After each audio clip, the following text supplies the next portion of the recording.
Hello students, कैसे हैं आप लोग। आज हम बात करेंगे प्रतिस्थापन द्वारा समाकलन की। जैसा कि हमने पहली या दूसरी वीडियो में ही आपसे कहा था कि समाकलन करने की बहुत सारी विधियां होती हैं।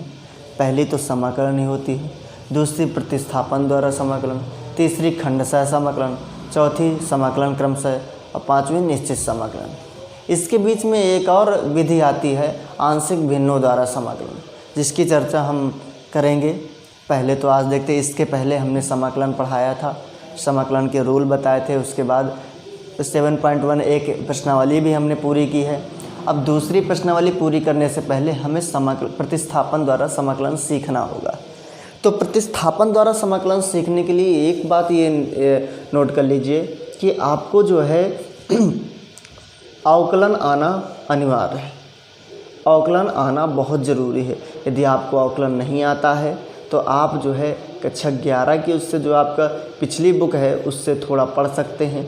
फिर भी हम यहाँ पर सॉल्व करके बताएंगे, और फिर भी कोई समस्या होती है तो आप दिए गए नंबर पर संपर्क कर सकते हैं। 9893330329 पर आप कॉल कर सकते हैं या व्हाट्सअप कर सकते हैं अपने क्वेश्चन को। आपकी समस्या दूर की जाए या कमेंट्स बॉक्स में कमेंट करके बता सकते हैं।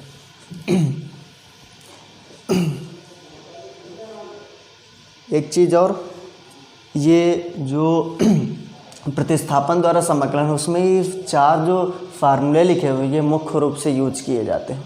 जैसे पहला कह रहा है इनकी आवश्यकता ही पड़ेगी, ऐसा नहीं कि बाद में नहीं पड़ेगी, लेकिन अभी भी ज़रूरत पड़ेगी। और जब आप आंशिक भिन्न सॉल्व करोगे उसमें भी हो सकता है ज़रूरत पड़े, खंडशः में भी ज़रूरत पड़ सकती है।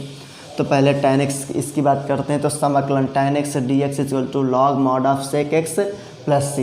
दूसरा है cot x dx = log mod of sin x plus c। तीसरा है sec x dx = log mod of sec x plus tan x plus c। और चौथा है cosec x dx = log mod of cosec x minus cot x plus c। इन फार्मूलों को ध्यान से पढ़िएगा, note भी कर लीजिए, क्योंकि इनकी आवश्यकता बहुत आने वाली है। आइए आगे बढ़ते हैं, कुछ उदाहरण देखते हैं, सवाल लगाते हैं प्रतिस्थापन के आज। फिर कल से यानी कि अगली क्लास से हम जो है प्रश्नावली 7.2 की चर्चा करेंगे।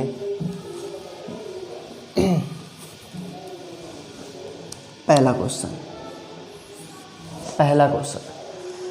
जैसे लिखा हो, समाकलन ax प्लस b की पावर 4 dx। ध्यान से समझिएगा, ax प्लस b की पावर 4 dx। अब इसको हम हल करेंगे तो आपको पता है कि जो समाकलन का फार्मूला होता है वो x की पावर n के रूप में हमने पढ़ा रखा है, x की पावर n के रूप में। तो हम इसे कहीं ना कहीं x की पावर n के रूप में ही परिवर्तित कर लेंगे। लेकिन उसके पहले जो जैसे ये नंबर दिया हुआ है इसको हम मानेंगे कुछ और उसका अवकलन करेंगे। अवकलन करने के बाद जो मान आएगा उसको यहाँ पर रखेंगे, तो वही प्रतिस्थापन विधि होती है। वही प्रतिस्थापन यानी कि उसके एक के स्थान पे दूसरा नंबर रखना। तो देखिए हमने कहा लेट या माना कह सकते हैं हिंदी में, माना ax plus b equal to t. ले लो आप, ax plus b equal to t. ax का जैसा कि कल पिछली वीडियो में भी हमने आपको बताया था कि ax का अवकलन कैसे करते हैं। तो a को बाहर कर लेंगे, यदि आप a को बाहर करें तो d dx x plus b equal to t. d dx x का करेंगे तो x का तो 1 ही होता है, आपको पता है क्या हो जाता है 1। कैसे 1 होगा भाई? तो x का जब आप अवकलन करोगे तो देखिए, जब x का अवकलन करोगे तो देखो 1 पावर होती है, 1x की पावर 1 माइनस 1 यानी कि ऊपर 0, 1x की पावर 0, जिसकी पावर 0 उसका मान क्या होता है 1। ठीक है, तो a इंटू 1 x का हो गया प्लस 0 इसका 0 हो गया। और यहाँ पर जो है dx भी लगा देंगे क्योंकि x था, dx plus 0 equal to dt। आपको वैल्यू किसकी चाहिए भाई? dx की वैल्यू चाहिए। तो a यहाँ पे इंटू में ऐसे करके a dx equal to dt। तो आप a को नीचे भेज दो तो dx इक्वल टू 1/a/dt। अब जो ये dx की वैल्यू है ऊपर पुट कर दो, तो आप देख रहे हो कि इसको आपने t माना है तो t लिखेंगे t की पावर 4, और dx की वैल्यू क्या है 1/a/dt, तो 1/a आप बाहर कर लो, 1/a आप क्या कर लोगे, बाहर कर लोगे, और dt। अब सॉल्व करेंगे तो 1/a t की पावर 4 + 1 अपान 4 + 1 प्लस c। तो देखिए 1/a t की पावर 5 अपान 5 प्लस c, तो हो जाएगा t क्या है ax प्लस b की पावर 5, और ये 5a हो जाएगा और प्लस c, हमारा आंसर। आइए बच्चों अगला क्वेश्चन देखते हैं।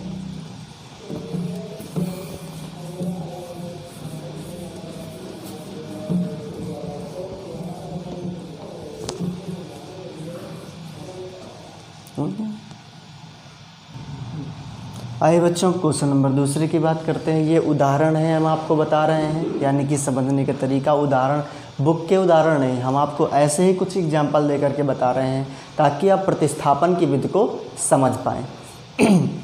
देखिए अब हम मानेंगे, जैसे आप देख रहे हो इसको कुछ मान ले, तो जैसे t माना तो 1/t है, 1/t का आप समाकलन जानते हैं log mod of x + c, ठीक है। तो अब हम लिखेंगे 2 + 3x = t। ये क्या कर लिया हमने माना 2 + 3x = 2, 2 का हो गया 0, 3 का क्या हो जाएगा 3dx। ये कैसे आ गया भाई, x का 1 होता है, इधर dt, हमें dx केवल चाहिए, 3 को उधर भेज देंगे तो dx = 1/3 dt। अब देखिए समाकलन 1/t और dx की जगह dt, इधर 1/3। समझिए 1/3 बाहर, ये dt वैसे लिखा हुआ dx के स्थान पे 1 ये है, और इसको हमने क्या माना था t। अब कर देंगे समाकलन तो 1/3 log mod of t + c mod of t + c, ये हो गया। तो 1/3 log, और t की वैल्यू आप जानते हैं क्या है 2 + 3x + c, हमारा आंसर हो जाएगा। क्या हो जाएगा बच्चों, आंसर। आइए बच्चों अगला क्वेश्चन देखते हैं। देखिए जैसा जो है हमने आपको बताया था कि हमको फार्मूला बनाना पड़ेगा पहले, तो आप देख रहे हैं एक फार्मूला मैंने आपको बताया था कि समाकलन 1/√1 - x² dx = sin inverse x + c, ये बताया था। तो आप देख रहे हैं ये कुछ अगर 1 - t² कर दिया जाए तो वही फार्मूला लगाया जा सकता है, और x की जगह क्या लिख देंगे t। तो हम इसको मान लेंगे 3x - 2, माना 3x - 2 = t, तो 3x का 3 हो जाएगा और x का x dx -0 = dt। अब आप देख रहे हैं dx की वैल्यू केवल चाहिए, तो dx = 1/3 dt। आप जानते ही हैं कि 1/3 बाहर कर लेंगे, समाकलन dx के स्थान में dt अपान √1 - इसकी जगह t, तो t² हो जाएगा 1/3। आप जानते हैं इस पूरे का फार्मूला क्या हो जाएगा, अगर यहाँ पर t लिख दिया जाए तो यहाँ भी क्या हो जाएगा t, और ये क्या हो जाएगा t। तो देखिए क्या हो जाएगा sin इनवर्स t + c। अब t की वैल्यू आप पुट कर दीजिए, तो 1/3 sin इनवर्स t कहाँ पे है, ये है t, तो 3x - 2 + c, हमारा आंसर हो जाएगा। क्या हो जाएगा बच्चों, आंसर हो जाएगा। आइए बच्चों अगला क्वेश्चन देखते हैं। अब क्या करेंगे, e⁻x का फार्मूला आप जानते हैं, समाकलन करेंगे तो e⁻x + t + c ही हमारा आंसर आ जाएगा। तो अब देखिए हम ऊपर वाले को मानेंगे 4 - 3x = t, माना 4 - 3x = t।